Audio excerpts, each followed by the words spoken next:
Och jag är här tillsammans med Jonathan Mann som är programledare för The Political Man, programmet på CNN.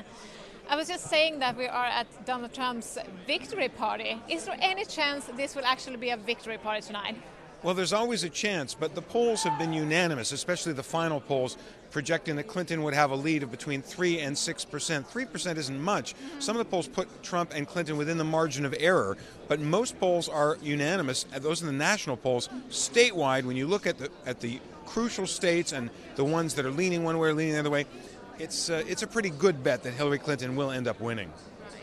And the first results are just coming in right now. We've seen the first numbers from Kentucky and Indiana and Vermont. What can we learn from these numbers? Is it too early to say anything, or what do you say about those numbers? We can learn that some states do exactly as expected. Kentucky in the South is it's Trump territory. Yeah. Coal miners who are angry about the closure of their mines. Trump's been campaigning hard there, and the South is friendly territory for Republicans anyway. Indiana is the home state of Donald Trump's running mate. It was always expected to go to him. Vermont is a reliably liberal. I mean, it's to the left of the left in the United States politics. Was expected to go Democratic. So many U.S. states basically go the same way.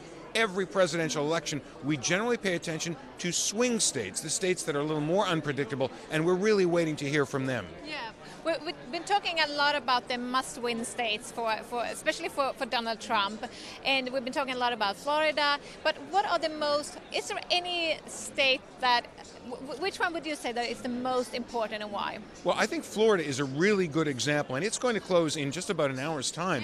Yeah. Florida is the biggest of the swing states, the biggest of the unpredictable states, and Florida is where both parties have been concentrating a lot of their effort. Trump probably cannot win the presidency if he doesn't win Florida. There are a few states that are like that. They're all going to close, by the way, in the next hour or so. Ohio, North Carolina, and Florida. There's no path to the presidency if he doesn't win all three of those. It is possible by some mathematical combination, but it would take a miracle. And Florida is also interesting to watch because they campaign very hard there. They spend a lot of money there, and we'll know very soon. Minority voting will be key. African-American voters helped elect Barack Obama twice. And in this election, it's looking like Hispanic voters may be the key for Hillary Clinton. And in Florida, Hispanics have voted at numbers we have never seen before. The surge in Hispanic voters may be the big story of this election. People who were not expected to go to the polls in great numbers because historically Hispanics are underrepresented on voting day in the United States. They are voting. They have been voting today. And Florida may be the first indication we have of the influence that they have. And we've been waiting for this day for so long, and Donald Trump, even I saw him at this rally just the other day, and he was still so confident that he was gonna win. And now, as you say, it could be just an hour away until we pretty much know who's going to be the next president, and it doesn't seem like it's going to be Donald Trump.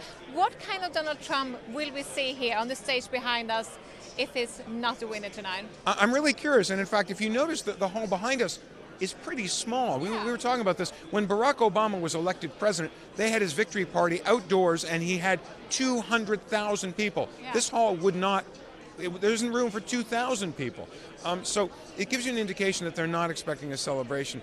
What Donald Trump will do is really crucial. Maybe the most important event of this entire election will be, if he is defeated, how and even whether he concedes defeat, whether he recognizes that this was an honest expression of American voters, whether democracy has been served, because he has been saying for weeks that this election is being rigged, that he thinks the votes are going to be stolen.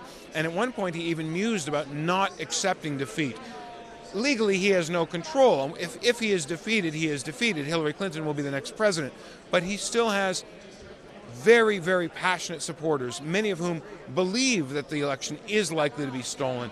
And there's no telling what kind of mischief he or they could do if they feel that this election has not been fair. That's really the best reason for us to be here tonight, is to hear what Donald Trump has to say. Not if he wins, though that would be historic and important, but if he loses. But what do you think is going to happen if he doesn't accept the result, if Hillary Clinton wins? What do you think is going to happen with all those angry, really passionate supporters he has? Well, once again, this is a hypothetical possibility, but there are two ways this could go. Florida 4 years ago took 4 days to count all of its ballots. Ohio has had some issues with the number of ballots that it's gotten in the mail. He could literally come here to that stage and say, we don't know the result tonight, and I'm going to wait. And if he does that, we're going to have the kind of suspense we had when Al Gore and George Bush had to go to the Supreme Court. We might have a few days, maybe a week of suspense. But if he comes out tonight and we see anger or protest or a really serious statement contesting the results, there's no telling what would happen. I mean, let me put it this way. Some people have been concerned about the level of violent language in this campaign. There has been a lot of violent language. Some of his supporters have said they will march on Washington, they will rebel against Hillary Clinton. I think that was just hyperbole, it was exaggeration.